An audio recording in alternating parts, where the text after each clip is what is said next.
அனைவருக்கும் இனிய மதிய வணக்கம். இப்போ பார்த்தீங்கன்னா 2026 எப்படி இருக்குன்னு எல்லாமே வீடியோ போடுறாங்க யூடியூப்பில். நான் ஒரு வித்தியாசமான முறையில் போகிறேன். 2026 அப்படின்னு போட்டிங்கன்னா 2, 2, 4, 6, 10, 1 சூரியன் ஆதிக்கம் வருது. அப்போ இந்த சூரியன் ஆதிக்கம் இங்கே பர்த் டேட் வச்சு உங்களுக்கு எப்படி இருக்குன்னு சொல்ல போகிறேன். இப்போது 1ஆம் நம்பருக்கு எகென்ஸ்டான நம்பர் எடுத்துட்டிங்கன்னா 1 8ஆம் நம்பரு, செகண்ட் வந்து 7ஆம் நம்பர் ஆகாது. 2ஆம் நம்பர் கூட ஓரளவுக்கு ஒத்து போகும். அப்போ நீங்கள் 1, 10, 19, 28 இந்த தேதியில் பிறந்தவங்களுக்கு வந்து இந்த வருடம் வந்து ரொம்ப நல்லா இருக்குது. அடுத்து 2, 11, 20, 29 தேதி பிறந்தவங்களுக்கு ஒரு 50% வந்து உங்களுக்கு நல்லா இருக்குது. 3, 12, 21, 30 தேதியில் பிறந்தவங்களுக்கு இந்த வருஷம் 100% சூப்பராக இருக்குது.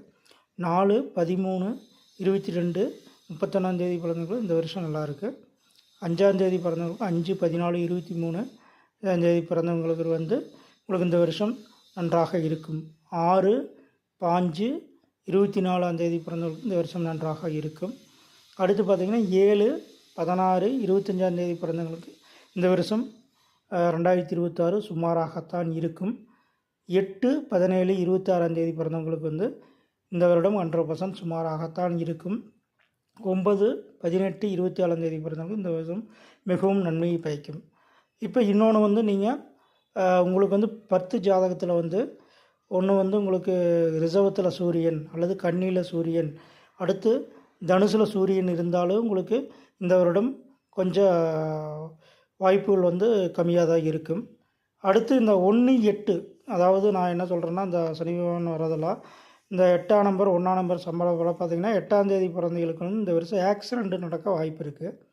அது உங்கள் சூரியன் வந்து எந்த இடத்துல இருக்குன்னு பார்க்கணும். மெதுவாக வந்து மேஜர் ஆக்சிடென்ட் பார்த்தா இந்த சூரியன் சனி சேர்றப்ப வந்து எலும்பு முறிவு இந்த மாதிரி ஏற்பட வாய்ப்பு இருக்குது. எலும்பில் ஆக்சிடெண்ட் ஆகு. உங்கள் வண்டி நம்பர் வந்து 8, 17, 26 இந்த மாதிரி இருந்து நீங்கள் 1ஆம் தேதி பிறந்திருந்தீங்கன்னா ஆக்சிடெண்ட் ஆக வாய்ப்பு இருக்குது. நீங்கள் தவிர்க்கணும் அப்படின்னா நீங்கள் அனுமன் சாலிசா கேளுங்க, ஆஞ்சநேயர் வழிபாடு பண்ணுங்கள். இது ஒரு பொது பலன் தான். நான் வந்து ராசி வச்சு எதுவுமே சொல்லலை, ஜஸ்ட் நம்பரை வச்சு தான் சொல்கிறேன். உங்கள் நேம் நம்பர் 1ஆம் நம்பரில் இருக்குது ஓகே அப்படின்னா ஓகே. உங்கள் நேம் நம்பர் சப்போஸ் சம்பத் அப்படின்னு பார்த்தா 26 வரை 8ஆம் நம்பரு. இந்த மாதிரி 8, 17, 26 உங்கள் பர்த் நம்பரோ நேம் நம்பரோ இருந்தால் உங்களுக்கு வந்து ஒரு பிரச்சனைகள் வர வாய்ப்பு இருக்குது, ஒரு ஆக்சிடெண்ட் அந்த மாதிரி. இது வந்து புது பலன் தான். நீங்கள் அனுமன் சாலிசா கேளுங்க, ஆஞ்சநேயர் வழிபாடு பண்ணுங்கள். நன்றி. என்னோட சேனல் வந்து சப்ஸ்கிரைப் பண்ணுங்கள், லைக் பண்ணுங்கள், ஷேர் பண்ணுங்கள். தேங்க்யூ.